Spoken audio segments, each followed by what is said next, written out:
ہر قسم کی تعریف و توصیف، حمد و ثنا، بڑائی، کبریائی، عزت و جلال اللہ وحدہ لا شریک کے لیے لائق و زیبا ہے، جو ہم تمام کا خالق حقیقی معبود برحق ہے، جس نے صرف 6 دنوں میں اس عظیم کائنات کو وجود بخشا، اس میں بے شمار مخلوقات کو بسایا، مجھے آپ کو تمام انسانوں کو اشرف المخلوقات بنایا۔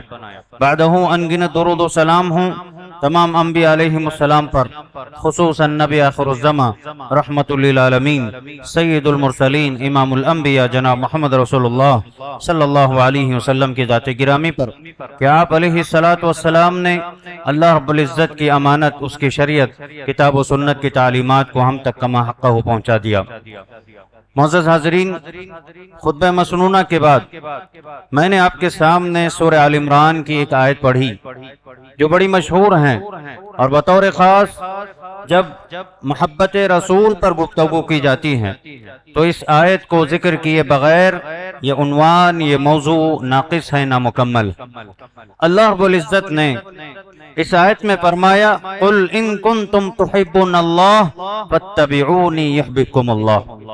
اللہ کے رسول سے کہا گیا کہ آپ فرمائیے، لوگوں کو اعلان کر دیجئے کہ اگر تم اللہ سے محبت میں سچے دعوے کرنا چاہتے ہو، اگر تم اللہ سے سچی محبت کے دعوے دار ہو تو تمہیں چاہیے کہ میری اتباع کرو، میری پیروی کرو۔ یہ نبی علیہ السلام فرما رہے ہیں۔ کیا نتیجہ ہوگا؟ آپ صلی اللہ علیہ وسلم نے فرمایا یحببکم اللہ، اللہ تم سے محبت کریں گے، اللہ تم سے محبت کریں گے، وَيَغْفِرْ لَكُمْ ذُنُوبَكُمْ، اور اتنا ہی نہیں بلکہ تمہارے گناہوں کو اللہ معاف کر دیں گے۔ اللہ کے نبی کی اتباع، آپ کی پیروی میں اللہ رب العزت نے اپنی محبت بھی رکھی، اور محبت کا تقاضا یہ ہے کہ اللہ تعالیٰ انسانوں کے گناہوں کو معاف کرتے ہیں۔ واللہ غفور رحیم، اس لیے کہ اللہ تعالیٰ بہت بخشنے والے اور معاف کرنے والے ہیں۔ معزز حاضرین، اس آیت کی تفسیر میں حافظ ابن کثیر رحمت اللہ علیہ نے ایک اہم بات یہ لکھی ہے، کہتے ہیں کہ یہ آیت ہر اس شخص کے لیے برہان ہے، معیار ہے، دلیل ہے، امتحان ہے جو دعویٰ کرتا ہے کہ اسے اللہ سے، اس کے رسول سے محبت ہے، اور وہ دعویٰ تو کر رہا ہے لیکن اس کی عملی زندگی میں نہ اللہ کی اطاعت و بندگی ہے، نہ رسول اللہ صلی اللہ علیہ وسلم کی سچی پیروی، صرف دعویٰ کرے اور نعرہ لگائے کہ میں عاشق رسول ہوں، میں اللہ اور اس کے رسول سے محبت کرتا ہوں۔ کہتے ہیں جب تک اس کی زندگی شریعت محمدی کے مطابق نہ گزرے وہ اپنے دعوے میں جھوٹا ہے، وہ اپنے دعوے میں جھوٹا ہے۔ اور یہی بات اللہ رب العزت نے اس آیت کو نازل کر کے اس وقت کے دور میں جب صحابہ کے سامنے اہل کتاب یہود و نصارہ یہ دعویٰ کیا کرتے تھے کہ ہم اللہ کے چہیتے ہیں، اللہ ہم سے محبت کرتا ہے، اس وقت اللہ رب العزت نے آیت نازل کی اور فرمایا کہ اگر تم اللہ سے محبت کے دعویٰ کرتے ہو تو تمہیں چاہیے کہ سب سے پہلے رسول کی پیروی کرو، رسول کی اتباع کرو، تب کہیں جا کر کے تمہیں اللہ رب العزت کی محبت حاصل ہوگی، اور پھر نتیجے میں اللہ رب العزت تمہارے گناہوں کو بھی معاف فرما دیں گے۔ معزز حاضرین، صحیح بخاری کی ایک روایت، راوی حدیث انس بن مالک رضی اللہ عنہ بیان کرتے ہیں کہ ایک مرتبہ اللہ کے نبی علیہ السلام کے پاس ایک صحابی آئے، انہوں نے فرمایا متی الساعہ یا رسول اللہ، اے اللہ کے رسول، آپ نے اپنی تعلیمات میں ہمیں یہ سنایا ہے کہ دنیا ختم ہونے والی ہے، فنا ہونے والی ہے، ایک دن قیامت آئے گی، وہ قیامت کب آنے والی؟ اللہ کے نبی علیہ السلام نے اس کے جواب میں سوال پوچھا، فرمایا ما اعددت لها، سوال تو تم قیامت کے واقع ہونے کے سلسلے میں پوچھ رہے ہو، تم یہ بتاؤ کہ تم نے قیامت کے لیے تیاری کیا کر رکھی ہے، تمہاری کتنی تیاری ہوئی ہے قیامت کے لیے؟ اس شخص نے کہا ما اعددت لها من کثیر صلاة ولا صیام ولا صدقہ، کہتا ہے کہ نہ ہی میں نے زیادہ نمازیں قائم کی ہیں، نہ ہی زیادہ روزے رکھے ہیں، نہ ہی زیادہ صدقہ و خیرات میں نے کیے ہیں، لیکن وَلَكِنَّنِي أُحِبُّ اللَّهَ وَرَسُولَهُ، اس نے کہا کہ لیکن میں اللہ اور اس کے رسول سے سچی محبت کرتا ہوں۔ اللہ کے نبی علیہ السلام نے فرمایا أَنْتَ مَعَ مَنْ أَحْبَبْتَ، لہٰذا تمہارا محشر ان لوگوں کے ساتھ ہوگا جن سے تم محبت کرتے ہو۔ اللہ سے، اللہ کے رسول سے، اللہ کے رسول کے صحابہ سے، اللہ کے نیک وکار بندوں سے جو لوگ بھی محبت کرتے ہیں، اللہ کے نبی علیہ السلام فرماتے ہیں کہ کل قیامت کے دن ان کے ساتھ ان کا محشر ہوگا۔ کیا مطلب ہے؟ مطلب یہ نہیں ہے کہ صرف زبان سے دعوے کیے جائیں، چیخ پھاڑ کر کے کسی محفل اور مجلس میں دعوے کیے جائیں محبت کے، نعرے لگائے جائیں زوردار، لیکن عملی زندگی اللہ کی اطاعت و بندگی سے، رسول اکرم صلی اللہ علیہ وسلم کی سنتوں سے خالی نظر آتی ہیں، تو پھر ایسی آوازیں صرف کھوکھلی آوازیں بن کر رہ جاتی ہیں، یہ نعرے صرف نعرے بن کر رہ جاتے ہیں، ان کا تعلق انسان کے دل سے نہیں ہوتا ہے، صرف زبان سے ہوتا ہے۔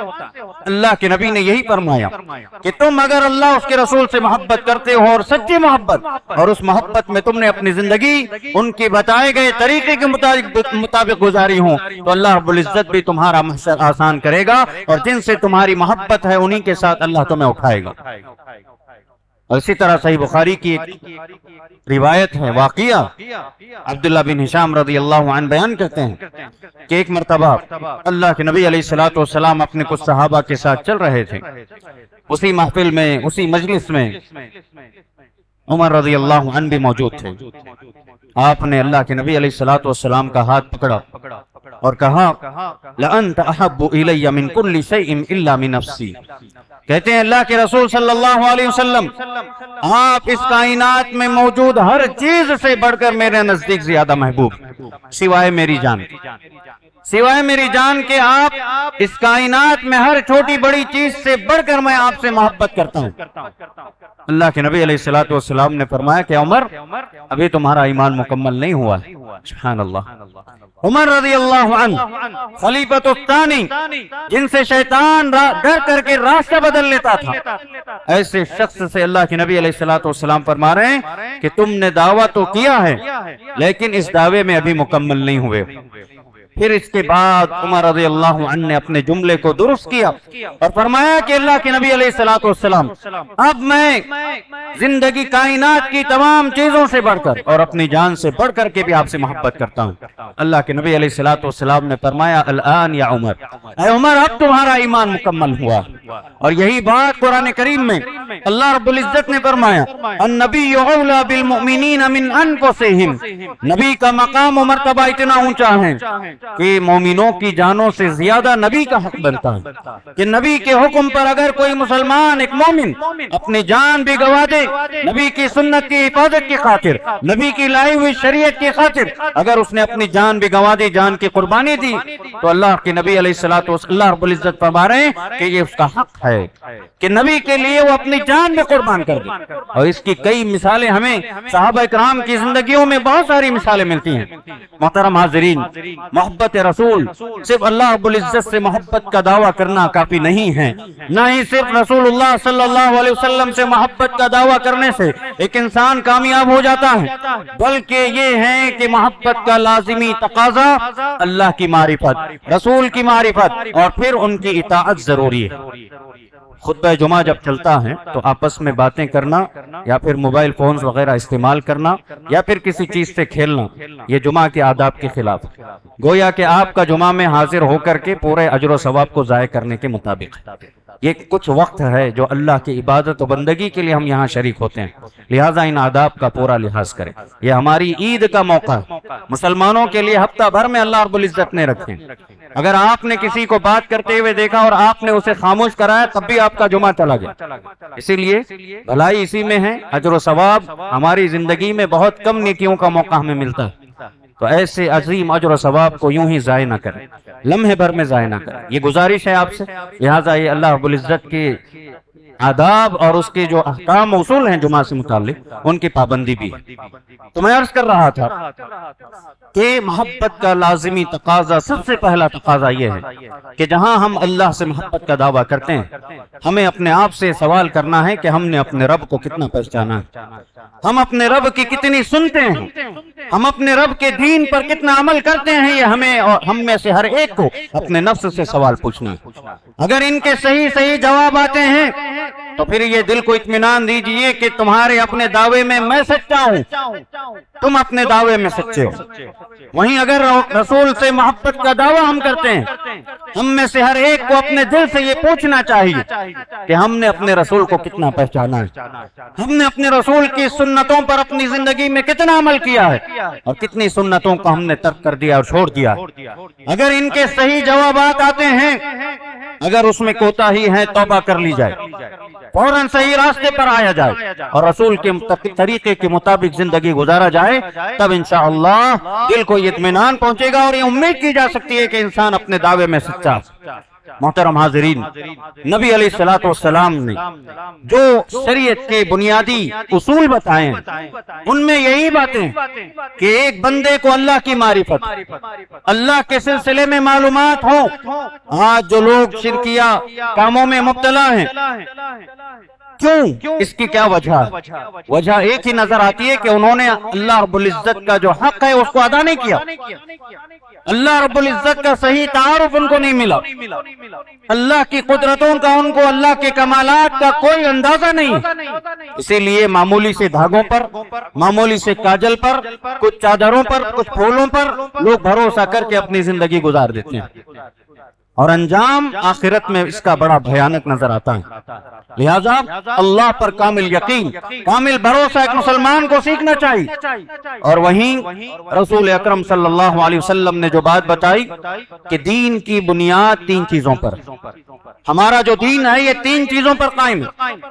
پہلی چیز اللہ کی معرفت، اس کی معلومات، دوسری چیز رسول کی معرفت، اللہ کے رسول کے بارے میں معلومات، اور تیسری چیز ہمارے اپنے دین کے سلسلے میں دین کے ارکان میں بھی ارکان ایمان ہے، ارکان اسلام۔ اگر پوچھ لیا جائے کسی ہمارے ایسے مسلمان سے جو اسلام پر عمل تو کر رہے ہیں، نمازیں پڑھ رہے ہیں، روزے رکھتے ہیں، ارکان ایمان اور ارکان اسلام میں کیا فرق ہے، تو بہت کم لوگ ہی اس کو فرق جانتے ہیں۔ اس باریک فرق کو بہت کم لوگ جانتے ہیں۔ ابھی لاک ڈاؤن کے بعد ایک ویڈیو بڑی وائرل ہوئی تھی، پڑوسی ملک کی ہے، چاہے جس ملک کا بھی ہو، لیکن ہمارے اپنے مسلم کمیونٹی کے جو نوجوان ہوتے ہیں دیکھنے میں بڑے پڑھے لکھے، ویل ایجوکیٹڈ نظر آتے ہیں، دنیا کے بارے میں کافی بڑی معلومات ان کے پاس، دنیا کی بڑی بڑی کنٹریوں کی معلومات، ان کی ترقی اور ان کی ٹیکنالوجی کے بارے میں بہت ساری معلومات ان کے پاس۔ جب بات کی جاتی ہے دین کے متعلق، جب بات کی جاتی ہے نبی کے متعلق، جب سوال پوچھا جاتا ہے صحابہ کے متعلق، اسلام کی بنیادی معلومات ان کو نہیں معلوم۔ اس ویڈیو میں جو سوشل اویئرنیس کے لیے کچھ لوگ آ کے سوالات پوچھتے ہیں، اس میں ایک سوال اس نے کچھ نوجوانوں کو پوچھا، 2 سے 3 نوجوان کھڑے تھے، اچھے پڑھے لکھے نظر آ رہے تھے، ڈگری ہولڈرز تھے۔ ان سے اس نے پوچھا کہ انبیاء میں سے کچھ 5 نام بتائیے۔ جواب نہیں نکلا۔ کہا چلیے ٹھیک ہے، خلفائے اربعہ آپ جانتے ہیں، اللہ کے نبی کے بعد 4 خلیفہ مقرر ہوئے تھے، ان کے نام بتا دو۔ نہیں بتا سکا۔ پھر ان سے پوچھا گیا کہ چلو ٹھیک ہے، صحابہ میں سے کچھ نام بیان کر دو، کتنے صحابہ ہیں اور کیا ہیں، کچھ نام پیش کرو۔ جان کے آپ کو تعجب ہوگا کہ ان لوگوں نے، ان نوجوانوں نے ایک ایسا نام پیش کیا جو ابھی زندہ ہے، وہ شخص ابھی بھی زندہ ہیں، ایک عام مسلمان ہے، ان کا نام لے کر کے کہہ رہے ہیں کہ وہ صحابی ہیں، نعوذ باللہ۔ پھر اس نے پوچھا کہ اگر اس کے مقابلے میں آپ سے کسی کرکٹر کے بارے میں پوچھوں، کسی فٹبال پلیئر کے بارے میں پوچھوں یا دنیا کی دیگر معلومات کے بارے میں پوچھوں تو آپ جواب دو گے کہ نہیں دو گے؟ نظریں جھکی ہوئی ہیں، شرمندہ ہیں، کہہ رہے ہیں کہ ہاں ہمیں معلومات، لیکن ہمیں کسی نے یہ نہیں سکھایا جو آپ پوچھ رہے ہیں۔ بتائیے، یہ ایک مسلمان قوم کے لیے شرم کی بات ہے کہ ہم دنیا کی تمام معلومات رکھتے ہیں، بڑی بڑی باتیں، بیٹھتے ہیں ایک چائے پر پوری دنیا کا تبصرہ ہم کرتے ہیں، ہماری محفلیں غیبتوں سے بھری ہوئی ہیں، فلاں حاکم، فلاں حکمران، فلاں فلاں فلاں. ہمارے اپنی زندگی میں ہم کتنے اچھے ہیں کتنے غلط ہیں اس پر تبصرہ کوئی نہیں کرتا. یاد رکھیے نفس کے ساتھ سب سے بڑا دھوکہ اللہ نے کیا فرمایا؟ قد افلح من تزکا، جس نے اپنی پاکی کی، اپنا جائزہ لیا، اپنا محاسبہ کیا، وہ کامیاب ہوگا. ہر جمعہ ہم سنتے ہیں، ہر جمعہ پہلی رکعت میں یہ آیت سنتے ہیں، قد افلح من تزکا، جس نے اپنے نفس کا محاسبہ کیا. فکر چھوڑ دیں دنیا کی، اپنی فکر کرنا شروع کیجیے. یہ فتنوں کا زمانہ ہے، ایسے میں دنیا بھر کی معلومات آپ کو کام آئیں گی نہیں معلوم ہے، لیکن اللہ، اس کے رسول، اس کے دین کے متعلق اللہ تعالیٰ ضرور سوال پوچھیں گے. قیامت میں یہی، قبر میں یہی سوالات پوچھے جائیں گے. آپ کا رب کون ہے؟ رسول کون ہے؟ دین کو تم نے کتنا جانا؟ کیا لگتا ہے کہ سوال بڑے آسان ہے نا؟ بڑے آسان سوال ہے. رب کون ہے؟ اللہ تعالیٰ. رسول کون ہے؟ رسول محمد صلی اللہ علیہ وسلم. دین کیا ہے؟ میرا دین اسلام ہے. لگتا ہے کہ آسان ہے، لیکن یاد رکھیے اللہ نے یہ سوالات کیوں پوچھے ہیں؟ کیوں قبر میں اللہ نے یہ سوالات رکھے ہیں؟ کیونکہ یہ انسان کی زندگی کا پورا خلاصہ ہے. اتنی آسانی سے جوابات نہیں نکلیں گے. زندگی اگر اسلام کے مطابق گزاری ہے تبھی یہ سوالات کے جوابات ایک انسان کی زبان پر آسان ہوں گے. ورنہ اگر کہنے کو اللہ سے دعوے محبت کی اور اللہ کی کوئی اطاعت و فرما برداری نہیں تھی، اللہ کے حکم کو ہم نے پیٹ پیچھے چھوڑ دیا، جہاں بات آئی دین کی، شریعت کی، دلیل کی، وہاں ہم نے فلاں کی بات رکھ دی، اپنی منمانیوں ہم نے کی ہیں، تو پھر یہ سوال آسان ہونے والا نہیں. جہاں بات آئی دین کی اور وہاں رسول کی دلیل بھی آتی ہیں، لیکن ہم نے دلیل کو ٹھکرا دیا اور اپنی منمانی ہم نے کی، تو پھر یہ سوال کا جواب آسان نہیں ہوگا. ہم کہنے کو مسلمان ہونے کا دعویٰ ضرور کرتے ہیں، لیکن اسلام ہماری زندگیوں میں کتنا ہے اور کتنا نکل گیا اس کا اگر ہمیں اندازہ نہیں ہے تو یاد رکھیں سوال آسان نہیں، بڑا مشکل ہونے والا ہے. زندگی باقی ہے، یہ چلتی سانسوں کے ساتھ اپنی زندگی کا جائزہ لیجیے. کب یہ سانسیں رک جائیں گی، اس دنیا سے اس دنیا کی طرف چلے جانا. لمحے کی تاخیر نہیں ہے اللہ کے پاس. جب اللہ نے وقت مقرر کیا ہے، کتنے لوگ اس نماز سے لوٹ کر جائیں گے اپنے گھر، کسی کی گارنٹی ہے؟ شام تک کون زندگی بسر کرے گا، کسی کو کوئی گارنٹی ہے؟ کل صبح کا سورج کوئی دیکھے گا نہیں دیکھے گا، کسی کو گارنٹی ہے؟ پھر بھی ہم اتنی مست و مگن اپنی دنیا میں مصروف ہو چکے ہیں کہ ہمیں اپنا کوئی اندازہ بھی نہیں ہے کہ ہم کدھر جا رہے ہیں، کدھر ڈھکیلے جا رہے ہیں، کدھر جا کر کے گریں گے. لہذا ایک مسلمان عقل مند ہوتا ہے، حکمت سے کام لیتا، اپنی زندگی میں بھی اور آخرت میں بھی کامیابی کی فکر کرتا ہے. اور اسی لیے اللہ نے ہمیں قرآن دیا، رسول بھیجے، اللہ کے رسول کی تعلیمات دی، جس سے ہم اپنے اسلام کو سمجھیں، اپنی زندگی کے مقصد کو سمجھیں، اور قبر میں بھی ہمارے لیے قبر کے مراحل آسان ہوں، اور پھر کل قیامت کے دن جب اللہ کے سامنے کھڑے ہوں گے اس وقت جواب دینے کی طاقت ہماری زبانوں میں آ سکے، اس لیے ہمیں شریعت دی گئی ہے. محترم حاضرین، نبی کریم صلی اللہ علیہ وسلم سے محبت کے سلسلے میں یہ ضروری ہے کہ جہاں ہم دعویٰ کرتے ہیں نبی سے محبت کا، وہیں ہمیں چاہیے کہ نبی علیہ الصلوۃ کی سیرت کو پڑھیں. بتائیے کوئی ایک یہاں ہے جو دعویٰ کر سکیں کہ میں نے اپنی زندگی میں اب تک نبی علیہ الصلوۃ کی زندگی پر، سیرت پر لکھی گئی کوئی کتاب مکمل کی ہے؟ یا کسی عالم کے درس میں بیٹھ کر کے میں نے نبی علیہ الصلوۃ کی پوری زندگی کے حالات کو سن لیا ہے؟ صحابہ کی زندگیاں اسلام اور اس عقیدے کی حفاظت کی خاطر صحابہ نے کیسی کیسی قربانیاں دی، اور پھر صرف اسی عقیدے اور ایمان کی حفاظت کی خاطر اپنا گھر، اپنا ملک چھوڑ کر، اپنی بستی چھوڑ کر مدینہ کی طرف ان کو ہجرت کرنا پڑا. اس ہجرت کے دوران بھی ان کے ساتھ کیا کیا معاملات پیش آئے، کتنی قربانیاں انہوں نے دی، کیا کیا معاملات پیش آئے، کتنی قربانیاں انہوں نے دی. کیا ہم نے کبھی سنا اور جانا؟ ہمارا معاملہ صرف دروس کی حد تک نہ رہے، صرف خطبات کی حد تک نہ رہیں. کسی مجلس میں آ کر کے کسی نے کسی صحابی کی زندگی بیان کر دی، کسی زندگی کو پیش کیا، کسی کی قربانی پیش کی، یہ صرف کانوں کی مزے کے لیے، کانوں کے مزے کے لیے ہم نہ سنیں، بلکہ اسے اپنی زندگی میں نافذ کرنے کی ضرورت ہے۔ سوچ کر دیکھیے، اللہ نے دنیا کا جو نظام بنایا، ہم سے پہلے کتنی قومیں گزری، ہم سے پہلے کتنے لوگ گزرے، ان میں اللہ نے فرما بردار اور نافرمانوں کا بھی ذکر کیا۔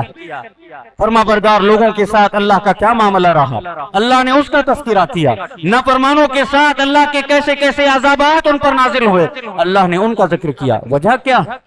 وجہ یہی ہے کہ ہم اپنی زندگی کو صحیح رخ دے سکیں، ہم اپنی کامیابی کی صحیح فکر کر سکیں۔ اللہ نے اسی وجہ سے ہماری تاریخ کی حفاظت کی، صحابہ کی قربانیاں، نبی علیہ الصلوۃ والسلام کی زندگی کے ایک ایک گوشے کو، ایک ایک پہلو کو اللہ رب العزت نے محفوظ کیا۔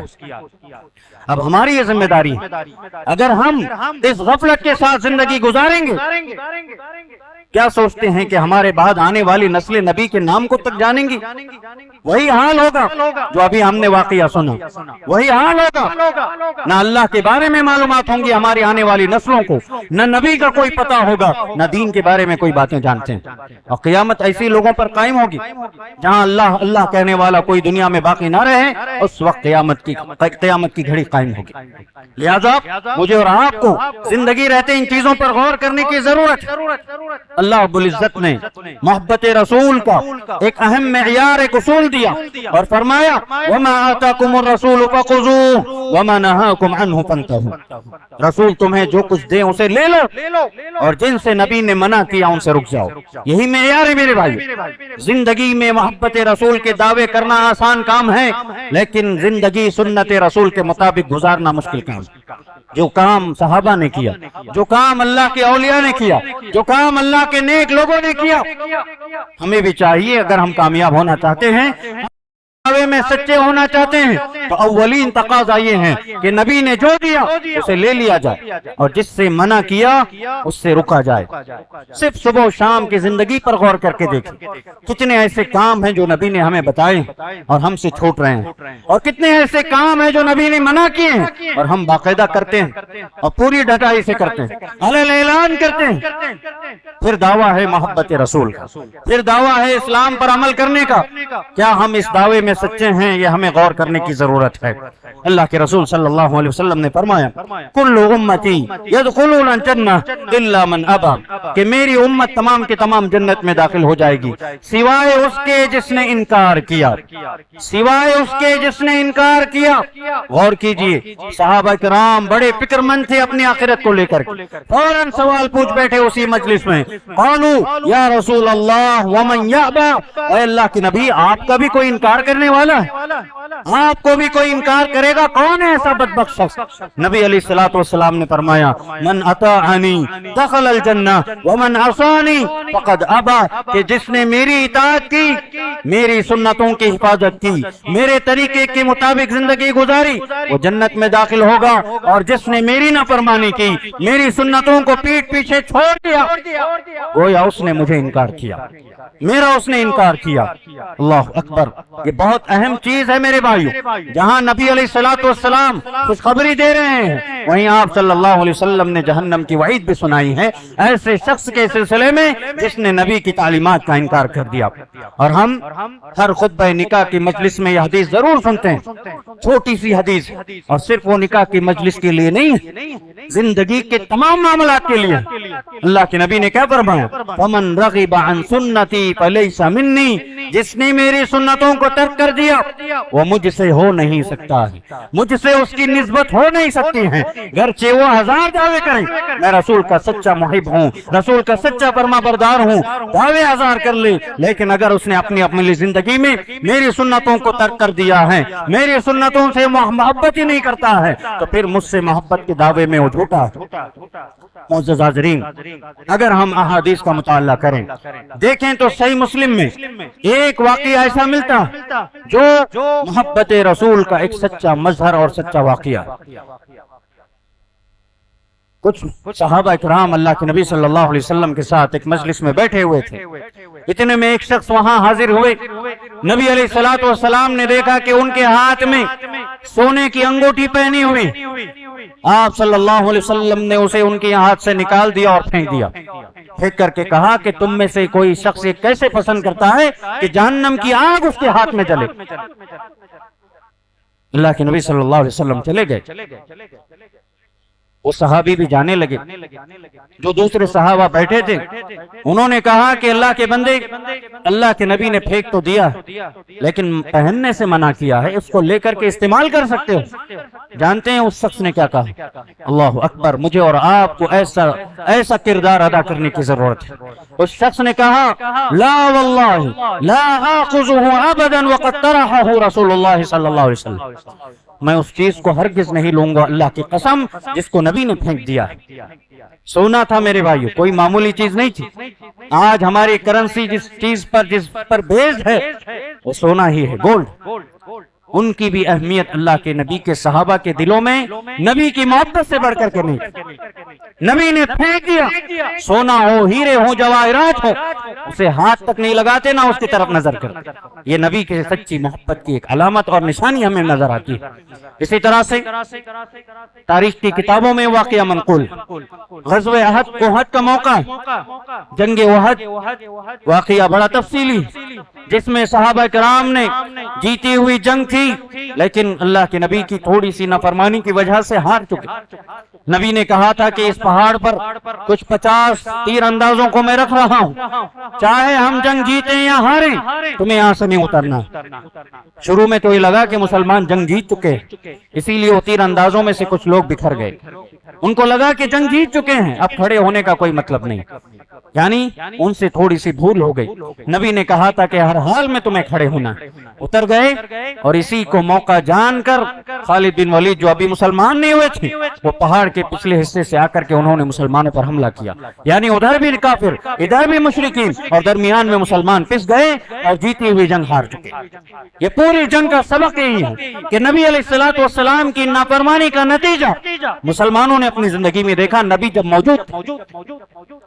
اور اسی میں سے ایک واقعہ ہمیں یہ بھی نظر آتا ہے، بنو دینار کی ایک انصاری خاتون جس کو یہ خبر دی گئی کہ تمہارے شوہر کا انتقال ہو چکا ہے، تمہارے بھائی شہید ہو چکے ہیں، یہاں تک کہ تمہارا چہیتا بیٹا بھی شہید ہو چکا ہے، اور کیونکہ کافروں کا حملہ اچانک ہو گیا تھا نبی علیہ السلام کو پہاڑ کے دامن میں لے جا کر کے محفوظ کر دیا گیا۔ اس وقت یہ افواہ پھیل چکی تھی کہ کافروں نے نبی کریم صلی اللہ علیہ وسلم کو قتل کر دیا۔ یہ کوئی معمولی غم نہیں تھا، مسلمانوں کے لیے ڈوب مرنے کا مقام تھا۔ اس وقت میں اس انصاری خاتون جس کو یہ خبر دی گئی کہ تمہارے والد کا انتقال ہو گیا ہے، تمہارے شوہر شہید ہو چکے ہیں، تمہارے بھائی شہید ہو چکے ہیں، تمہارا بیٹا شہید ہو چکا ہے، پھر بھی اس نے یہ کہا تھا ارونی حتی انظر الیہ، مجھے ان کی پرواہ نہیں ہے، مجھے پہلے یہ بتاؤ کہ نبی محفوظ ہیں کہ نہیں، مجھے نبی کو دیکھنا۔ لوگوں نے کہا کہ اطمینان رکھو بڑھیا، اللہ کے نبی محفوظ ہیں۔ اس نے کہا کہ نہیں، جب تک میں اپنی ان آنکھوں سے نبی کریم صلی اللہ علیہ وسلم کو نہیں دیکھوں گی مجھے تسلی حاصل نہیں ہوگی۔ پھر ان کو اللہ کے نبی علیہ السلام کا دیدار کروایا گیا، کہا کہ دیکھو اللہ کے نبی صلی اللہ علیہ وسلم محفوظ ہیں۔ اس کے بعد اس بوڑھی خاتون نے یہ جملہ کہا تھا کل مصیبت بعدک جلل، اے اللہ کے نبی آپ کو دیکھنے کے بعد چاہے مصیبت کتنی بڑی ہو بالکل چھوٹی ہو جاتی ہے، آپ محفوظ ہیں، آپ باحیات ہیں، آپ کو کوئی نقصان نہیں پہنچا، یہ میرے لیے کافی ہے، چاہے میرے اپنے عزیز اور قریبی لوگ کیوں نہ شہید ہو گئے۔ یہ والہانہ محبت نبی علیہ السلام سے تھی۔ آج ہمارے ساتھ کوئی ایسا معاملہ پیش آ جائے ہم پہلے اپنے گھروں کی طرف بھاگ جاتے ہیں۔ ان تمام محبتوں سے، دنیا کی تمام محبتوں سے بڑھ کر اللہ اور اس کے رسول کی محبت کا معیار اور اس کا مقام ہے۔ میرے بھائیو، یہ ہمیں خیال کرنا، ان چیزوں کو ہم نے اللہ اس کے رسول کے لیے قربان کیا تو ہم اپنے ایمان میں اپنے دعووں میں سچے ہو سکتے ہیں۔ اور وہیں نبی علیہ السلام سے سچی محبت کا ایک واقعہ آپ کو یہ بھی بتا دوں، سیر اعلام النبلہ امام ذہبی کی بڑی کتاب ہے، اور وہیں تاریخ البدایہ والنہایہ حافظ ابن کثیر رحمۃ اللہ علیہ کی تاریخ پر ایک عظیم کتاب ہے۔ اس میں صحابی رسول سفینہ مولا رسول اللہ سے مشہور ہیں صحابی، ان کے الگ الگ نام بتائے گئے، کسی نے مہران اور کسی نے کچھ اور نام۔ ان کو اللہ کے نبی نے ایک لقب دیا تھا سفینہ، کیونکہ جنگ کے موقع پر یہ کافی سامان اپنے پیٹ پر لاد لیتے تھے، اتنا سامان کہ جو ایک کشتی میں سوار ہو سکتا ہے، وہ طاقت تھی ان کے پاس۔ اس صحابی کو اللہ کے نبی نے سفینہ کا لقب دیا تھا۔ یہ اپنے کچھ ساتھیوں کے ساتھ چھوٹے سے لشکر کو لے کر کے ملک روم کی طرف نکل رہے تھے۔ سمندری راستہ تھا، تیز ہوائیں آئی، طوفان آنے کی وجہ سے کشتی کے تختے توڑ گئے، اور ایک تختے پر کہتے ہیں کہ میں سوار ہو گیا اور وہ ہواؤں کے رخ کی وجہ سے کہیں اور جنگل میں جا کر کے مجھے چھوڑ دیا گیا۔ جنگل میں جیسے ہی میں نکلا تاکہ اپنے ساتھیوں کو ڈھونڈ سکوں، راستہ مل سکے، اچانک میرے سامنے ایک شیر آ گیا۔ سفینہ مولا رسول اللہ کہہ رہے ہیں کہ میرے سامنے جنگل کا راجا شیر آ گیا۔ میں نے اس سے کہا کہ ابو الحارث، عربی میں جانوروں کے انسانوں کی بھی کنیتیں ہوتی ہیں، شیر کی کنیت ابو الحارث۔ کہا کہ اے ابو الحارث، میں اللہ کے رسول کا ایک ادنا خادم، میں صبح و شام نبی کی خدمت کرتا ہوں، اور کیا کیا کام کرتے ہیں انہوں نے اس کو سنایا بھی۔ اللہ اکبر۔ اس کے بعد وہ کہتے ہیں کہ میرے ساتھ وہ شیر ایسے برتاؤ کرنے لگا جیسے میں نے اسے پالا ہے، پالتو جانور کی طرح وہ میرے ساتھ معاملہ کرنے لگا۔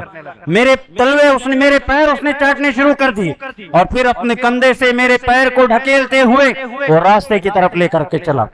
جیسے جیسے میں اس کے ساتھ جا رہا ہوں، وہ لے جا کر کے واقعی مجھے اپنے ساتھیوں سے ملا دیا، اور جب میں اپنے ساتھیوں سے مل کر کے جانے لگا، میں نے دیکھا کہ پلٹ کر کے گویا وہ ایسے کھڑا ہے گویا وہ مجھے الوداع کہہ رہا ہے۔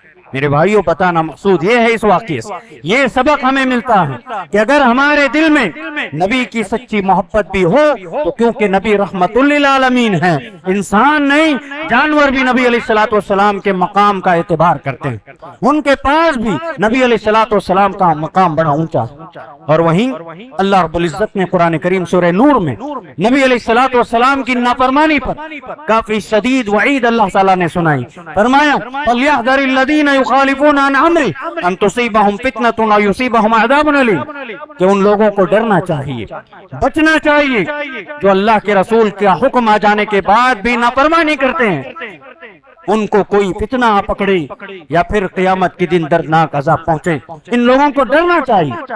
اس آیت کی تفسیر میں مفسرین فرماتے ہیں اللہ رب العزت نے جس فتنے آزمائش کا ذکر کیا وہ کیا ہے؟ کہتے ہیں کہ اگر کھلے عام اللہ کے نبی کی نافرمانی کر دی جائے، ہو سکتا ہے کہ اللہ تعالیٰ کا کوئی عذاب نازل ہو جائے، اور اللہ کے نبی کی سنتوں کو تار تار کر دیا جائے، اللہ رب العزت ان کی ذاتی زندگی میں کبھی پریشانی میں مبتلا کر دیتے ہیں، کبھی کسی آفت سے دو چار کر دیتے ہیں، کبھی کسی حادثے کا شکار کر دیتے ہیں، اور پھر اللہ کے نبی کی سنتوں کو دن رات اگر چھوڑ دیا جائے، ترک کر دیا جائے، فرماتے ہیں کہ اس کی وجہ سے اللہ تعالیٰ دل میں ٹیڑھا پن داخل کر دیتا ہے کہ جب اللہ کی آیتیں بھی سنائی جائیں، حدیثیں سنائی جائیں، لیکن اس کا کوئی اثر انسان کی زندگی پر نہیں ہوتا ہے، اس کے بعد انسان اسلام سے بدعات کی طرف اور بدعات سے کفر کی طرف چلا جاتا ہے۔ یہ اللہ رب العزت نے ڈرایا، کہا کہ نبی کی نافرمانی سے بچو، اس لیے کہ تمہاری زندگی میں بدعات و خرافات اور کفر بھی آ سکتا ہے، تم کفر کی حالت میں مر جاؤ گے۔ اور پھر وہیں قرآن کریم میں اللہ رب العزت نے فرمایا اِنَّا كَفَيْنَاكَ الْمُسْتَهْزِئِينَ، اے نبی آپ ہماری دعوت کا کام کیجئے، توحید کی دعوت پھیلائیے، دنیا کو جنت کا راستہ دکھائیے، جہنم سے ڈرائیے، جو بھی آپ پر حملہ کریں گے، آپ پر تانے کسیں گے، ہم ان کے لیے کافی ہیں، جو آپ کو مذاق اڑاتے ہیں ہم ان کے لیے کافی ہیں۔ اس آیت کی روشنی میں تاریخ کی کتابوں میں الدرر الکامنہ ایک کتاب، حافظ ابن حجر رحمۃ اللہ علیہ کی کتاب، حافظ ابن حجر کون ہے؟ صحیح بخاری کی جنہوں نے شرح کی فتح الباری کے نام سے، انہوں نے ایک واقعہ نقل کیا، کہتے ہیں کہ منگول کا جو ایک قبیلہ تھا، ان قبیلوں میں سے ایک قبیلے کا سردار عیسائی ہو گیا، کرسچن ہو گیا۔ کیسے ہوا؟ عیسائیوں نے اپنے کچھ داعی جو کرسچنیٹی کی دعوت دے سکیں ان کو بھیجا تھا، ان کی دعوت سے متاثر ہو کر کے ایک منگول سردار نصرانی ہو گیا، عیسائی ہو گیا۔ اب اس کے عیسائی ہونے پر جشن منانے کے لیے ایک محفل سجائی گئی، اس میں ایک عیسائی دائی کھڑا ہو کر کے اس نے عیسیٰ علیہ السلام کی بڑی تعریفیں بیان کی، عیسائیت کی بڑی تعریفیں بیان کی، اور وہیں نبی علیہ الصلوۃ والسلام کی برائی اس نے بیان کی۔ نبی کریم صلی اللہ علیہ وسلم کی شان میں گستاخی کرنے لگا۔ کہتے ہیں کہ وہیں اسی مجلس میں ایک جگہ پر ایک شکاری کتا زنجیروں سے باندھا ہوا تھا۔ جب اس نے نبی کریم صلی اللہ علیہ وسلم کے خلاف باتیں سنی تو چیخنے لگا، غرانے لگا، بھونکنے لگا۔ لوگوں نے کہا کہ تمہیں سنبھلنا چاہیے، اب تم زیادہ نبی کی برائی مت کرو۔ اس نے کہا کہ نہیں نہیں نہیں، یہ کیا سمجھے گا، کتے کو کچھ نہیں معلوم، یہ اس کو لگ رہا ہے کہ میں ہاتھوں کے اشارے سے جو تقریر کر رہا ہوں اس کو لگ رہا ہے کہ میں اسے مار رہا ہوں، اس لیے وہ مجھ پر بھونک رہا ہے۔ پھر اس نے اپنی تقریر جاری رکھی، پھر نبی کریم صلی اللہ علیہ وسلم کی برائی بیان کرنا شروع کر دیا۔ اتنے میں کہتے ہیں کہ وہ شکاری کتا اپنی زنجیروں کو توڑ کر کے اس عیسائی پر ایسے جھپٹا کہ اس کے حلق کو اس نے کاٹ دیا، وہیں ڈھیر ہو گیا۔ وہ عیسائی دائی وہیں ڈھیر ہو گیا۔ اور اس واقعے کو دیکھ کر، اس حادثے کو دیکھ کر وہاں 40,000 منگول کی جو تعداد اس قبیلے میں موجود تھی، سب نے کلمہ توحید لا الہ الا اللہ پڑھ لیا۔ کیا معلوم ہوا؟ ایک طرف آپ نے دیکھا کہ جنگل کا شیر نبی کریم صلی اللہ علیہ وسلم کی محبت میں نبی کے صحابی کو، نبی کے سچے متبع کو راستہ دکھانے پر آمادہ ہوتا ہے، وہیں نبی کی برائی کرنے والے پر، نبی کی گستاخی کرنے والے پر اللہ تعالیٰ کی یہ بے زبان مخلوق بھی حملہ کر سکتی ہے اور اسے ختم کر سکتی ہے۔ یہ اللہ رب العزت نے اعلان کیا، اِنَّا كَفَيْنَاكَ الْمُسْتَهْزِئِينَ، جو بھی آپ کی برائی کریں گے، آپ کا مذاق اڑائیں گے، ہم ان کے لیے کافی ہیں ان کو سزا دینے کے لیے۔ محترم حاضرین، میں آپ سے یہ عرض کرنا چاہتا ہوں بڑی سنجیدگی سے، اور آپ سے گزارش بھی ہے کہ ان سوالات کو آپ ضرور غور سے سنیں۔ خصوصاً ہمارے معاشرے میں جشن میلاد النبی کے نام سے، ماہ ربیع الاول کے مناسبت سے جو عید کے طور پر منائی جانے والی ایک محفل ہے، ایک عید ہے، اس کا کوئی ثبوت شریعت میں نہیں ہے۔ اگر ہے تو کچھ سوالات آپ سن لیں۔ پہلے یہ بتائیں، کیا نبی نے خود اپنی زندگی میں اپنی پیدائش کا کوئی میلاد ایسا منایا تھا؟ ایسا جشن کیا نبی علیہ السلام نے کیا؟ چھوٹی چھوٹی چیزیں صحابہ نے محفوظ کی ہیں۔ نبی کریم صلی اللہ علیہ وسلم مسکراتے تو آپ کے کتنے دانت نظر آتے، آپ کے بال جب سفید ہوئے، آپ کے سر میں کتنے بال سفید تھے صحابہ کو معلوم تھے۔ چھوٹی چھوٹی چیزیں صحابہ نے اللہ کے نبی سے محفوظ کی اور امت تک پہنچایا۔ کیا یہ ایسا معاملہ تھا کہ کسی صحابی کو نہیں معلوم کہ نبی کریم صلی اللہ علیہ وسلم نے اپنی زندگی میں میلاد منایا تھا کہ نہیں ملایا؟ پھر حدیث کی کتابوں میں اس کا ثبوت کیوں نہیں ملتا؟ دوسرا سوال یہ کہ نبی صلی اللہ علیہ وسلم سے کوئی ایک دلیل، آپ نے بہت سارے کام صحابہ کو بتائے تھے، ایسا کام کر لینا، ویسا کام کر لو، فلاں وقت میں ایسا کرنا۔ جشن عید میلاد نبی کا آپ صلی اللہ علیہ وسلم نے کہیں اگر حکم دیا ہو کسی ایک صحابی کو، آپ حدیث کی کتابوں کو چھان لیجیے، کہیں بھی آپ کو یہ حکم ملتا ہے تو لا کر کے پیش کریں۔ اور وہیں آپ صلی اللہ علیہ وسلم کی وفات کے بعد امت کے بڑے خلفائے مسلمین ابو بکر، عمر، عثمان، علی رضی اللہ عنہم اجمعین، ان کی تمام زندگیوں کو دیکھیں۔ 2.5 سال کا عرصہ ابو بکر کا، 10 سال سے زائد عمر رضی اللہ عنہ کا، 8 سال سے زائد عثمان رضی اللہ عنہ کا، پھر 2 سال سے زائد علی رضی اللہ عنہ کی خلافت کا جو دور ہے، آپ اس پوری تاریخ کو پڑھیے۔ 30 سال کی تاریخ ہے، کوئی معمولی تاریخ نہیں۔ اس سال اس تاریخ میں مسلمانوں سے، صحابہ سے کیا کبھی یہ جشن میلاد منائے جانے کی کوئی ثبوت آپ کو ملتا ہے؟ تلاش کر کے دیکھیں، تاریخی حقائق بیان کر موجود ہیں، تلاش کرنے کی ضرورت ہے۔ وہیں یہ بھی سوال ہمیں ہے کہ نبی کی جس جگہ میں نبی صلی اللہ علیہ وسلم رہتے تھے، مدینہ کے گلی کوچوں کا صحابہ کرام نے تذکرہ کیا، نبی کہاں سے آتے تھے، کہاں سے جاتے تھے، آپ کی زندگی میں کتنی مرتبہ آپ کی تاریخ پیدائش آئی۔ اگر میلاد منایا گیا تھا تو مدینے کی کس گلی میں منایا گیا تھا، کس کوچے میں منایا گیا تھا، کس راستے میں منایا گیا تھا؟ جلوس اگر نکالا گیا تھا تو پھر اس وقت کی تاریخ میں لوگوں نے کیوں بیان نہیں کیا کہ نبی کے جشن پر اتنا عظیم موقع لوگوں نے اس کی حفاظت نہیں کی؟ کیا یہ امانت نہیں تھی کہ امت تک پہنچایا جاتا؟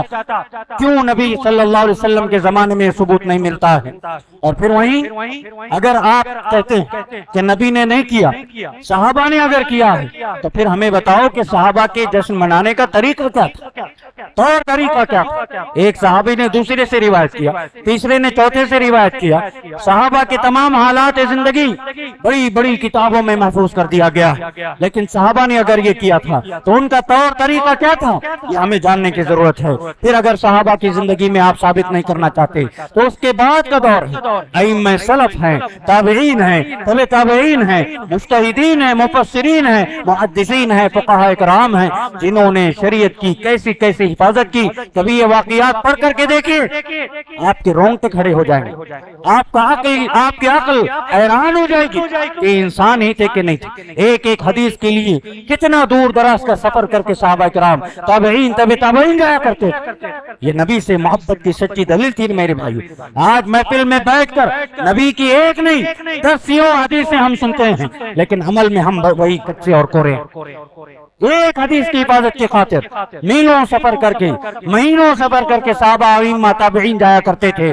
آج ہمیں ایک مجلس میں 1 سے 10 حدیثیں سنائی جاتی ہیں، ایک پر بھی ہم عمل کرنے کے لیے تیار نہیں ہوتے ہیں۔ اس کی وجہ یہی ہے کہ ہم دعووں میں صرف نعرے لگانا جانتے ہیں۔ سچی محبت اگر ہے تو دل سے محبت ہونی چاہیے، عملی زندگی میں نبی علیہ السلام کی سنت پر عمل ہونا چاہیے۔ یہ جو سوالات پوچھے گئے، ان کے جوابات ہمارا دین یہ کہتا ہے کہ قرآن اور حدیث کی روشنی میں ہونے چاہیے، کتاب و سنت کی روشنی میں ہونے چاہیے۔ جھوٹی تعویلات، بیکار کی تفسیرات نہیں چلیں گی، یہاں وہاں کے من گھڑت واقعات نہیں چل سکتے۔ شریعت کی بنیاد قرآن و حدیث پر ہے۔ اگر اس کے مطابق کوئی بات آپ پیش کرتے ہیں تو وہ ہمارے آنکھوں پر اور سر پر قبول ہے۔ اگر یہ قرآن و حدیث سے ثابت نہیں ہوتی ہے تو اس بات کو نہ نبی نے مانا نہ صحابہ نے مانا، تو لہٰذا ضرورت اس بات کی ہے۔ ایک عربی عالم کا ایک قول ملتا ہے، کہتے ہیں کہ اگر میلاد ثابت ہو جائے مان کر دیکھیں، اگر ثابت ہو جائے کہ نبی کی سنت تھی تو پھر جیسے باقی سنتوں کو مسلمانوں نے چھوڑ دیا، اس کو بھی چھوڑ دیں گے، اس کو بھی چھوڑ دیں گے۔ کیوں؟ اس لیے کہ نبی کی کتنی سنتیں ہماری زندگی سے چلی جا رہی ہیں، ختم ہو رہی ہیں، ہمیں اندازہ نہیں، اور ایسی چیزیں اسلام کے نام پر داخل کی جا رہی ہیں، نبی کی سنت کے نام پر داخل کی جا رہی ہیں، جن کا دور دور سے نبی سے کوئی تعلق نہیں، کہیں بھی ثابت نہیں ہوتا۔ لہذا اس چیز کو اگر سنت سمجھتے ہیں تو ثابت کرنے کی ضرورت ہے، اور سنت دلیل سے ثابت ہوتی ہے۔ لوگ کہتے ہیں کہ بدعت کی قسمیں ہیں، بدعت حسنہ ہے، بدعت سیئہ ہے، اس کو آپ جو بھی بدعت کہہ کے منا لیں۔ اللہ کے نبی نے ہر خطبے میں، اپنی ہر تقریر میں کہا کل بدعت ضلالہ وکل ضلالۃ فی النار، ہر بدعت گمراہی ہے اور ہر گمراہی جہنم کی طرف لے جانے والی ہے۔ اگر کوئی یہ کہتا ہے کہ ہم یہ نبی کی تعظیم میں کرتے ہیں کیونکہ اللہ نے نبی کو پیدا کر کے ہم پر ایک عظیم احسان کیا ہے، تو نبی کی تعظیم جانیے، کیا اس روئے زمین پر صحابہ سے بڑھ کر کے کوئی اللہ کے نبی کی عزت کر سکتا ہے؟ جو کام صحابہ نے نہیں کیا وہ ہم کر کے یہ ثابت کرنا چاہتے ہیں کہ ہم نبی کی تعظیم اور عزت کر رہے ہیں، یہ نبی کا احترام ہو نہیں سکتا ہے میرے بھائیو۔ نہ صحابہ نے کیا، نہ نبی کریم صلی اللہ علیہ وسلم نے کیا، اور لوگ کہتے ہیں کہ میلاد منانے سے نبی کی یاد تازہ ہو جاتی ہے، اور یاد تازہ کرنے کے لیے کیا سال بھر میں صرف ایک ہی دن رہ گیا؟ یہ تو مشابہات ہے کفار کی۔ Mother's day, father's day, workers day, کیا کیا ڈے نہیں منایا جاتا ہے؟ کیا اس طریقے سے نبی کا ڈے منایا جا رہا ہے؟ نعوذ باللہ، یہ مشابہات ہے، کھلی مشابہات۔ یاد تو آپ کسی بھی وقت کر سکتے ہیں، 5 وقت کی اذانوں میں یاد کیجئے نبی کو، نام لیا جاتا ہے چیخ چیخ کر کے، مسجد میں آ کر کے نبی کی تعلیمات پر عمل کیجئے، یہ نبی کی تعظیم اور نبی کی سنت پر عمل ایسے ثابت کیجئے۔ نبی کو یاد کرنا کیا صرف ایک ہی دن ہوتا ہے، اور نبی سے محبت کا ذریعہ نبی کریم صلی اللہ علیہ وسلم کی معرفت، آپ کی سنتوں کو جاننا اور اس کے مطابق عمل کرنا ہے۔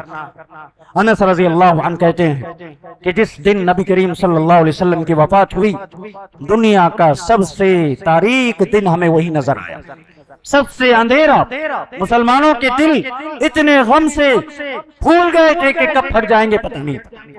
نبی کریم صلی اللہ علیہ وسلم اس دنیا سے جب گئے، یاد رکھیے تاریخ میں جو اختلاف موجود ہے، نبی کریم صلی اللہ علیہ وسلم کی میلاد کی جو تاریخ بتائی جاتی ہے، ماہ ربیع الاول کی 12 تاریخ، آپ تاریخ اٹھا کے دیکھیے، ہم پڑھتے نہیں ہیں، صرف سنی سنائی باتوں پر عمل کرنا جانتے ہیں۔ تحقیق کیجیے، کیا آپ کو پڑھنا لکھنا نہیں آتا؟ ایک چیز خریدنا ہے، کتنی اس کی تحقیقات کر لیتے ہیں، کتنے اس کے فیچرز جان لیتے ہیں، تب کہیں جا کر کے وہ چیز ہمیں خریدنے پر اطمینان ہوتا ہے؟ یہ تو شریعت کا معاملہ ہے، اس کے سلسلے میں جانیے، پوچھئے، دلیل مانگیے، تب کہیں جا کر کے آپ کو دین کا صحیح علم ہوگا۔ 12 ربیع الاول کے سلسلے میں تاریخ میں یہ بھی موجود ہے کہ نبی علیہ السلام کی وفات 12 تاریخ کو ہوئی تھی۔ بتائیے اب کہ یہ نبی کی میلاد کی خوشی ہے یا وفات کی خوشی ہے؟ نعوذ باللہ، یہ سوچنے کی بات، یہ مسلمانوں کے لیے بڑا المیہ ہے۔ ہمیں چاہیے کہ ہم اس طرف بڑی توجہ سے کام کریں، کیونکہ نبی علیہ السلام کے سلسلے میں ہمارے مسلمانوں کا ایک طبقہ نبی کی پیدائش کو تو مانتا ہے لیکن نبی کی وفات کا انکار کرتا ہے، نبی کی وفات کا انکار کرتا ہے۔ اللہ رب العزت نے فرمایا کل نفس ذائقۃ الموت، ہر نفس کو موت کا مزہ چکھنا ہے، کل من علیہا فان ویبقى وجہ ربک ذو الجلال والاکرام۔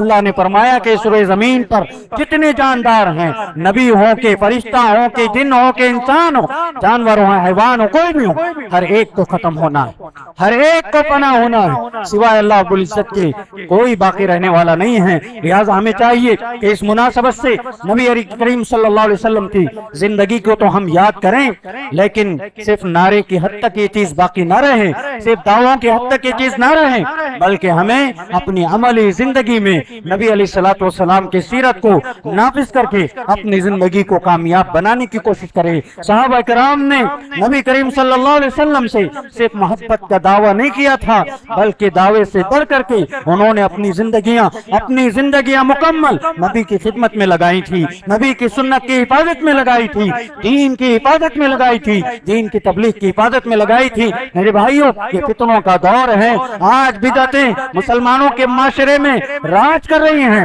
یہاں سنتوں کو زندہ کر کے بدعتوں کو ختم کرنے کی ضرورت ہے۔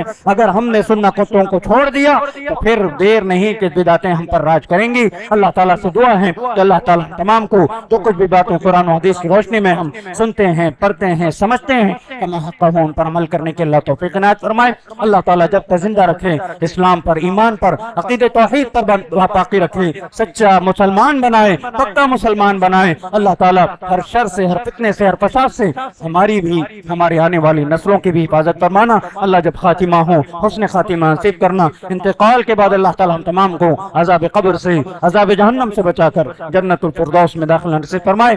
آمین وآخر دعوانا الحمدللہ رب العالمین۔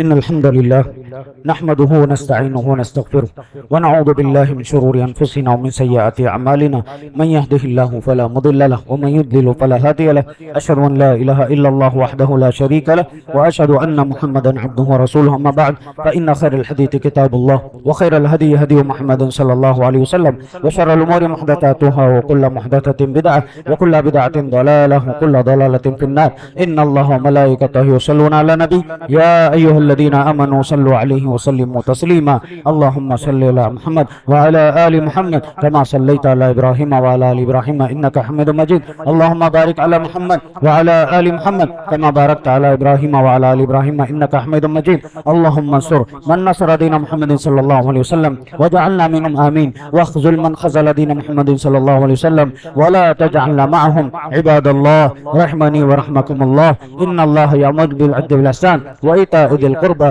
وينهى عن الفحشاء والمنكر والبغي يعظكم لعلكم تذكرون اذكروا الله يذكركم ولذكر الله أكبر والله يعلم ما تصنعون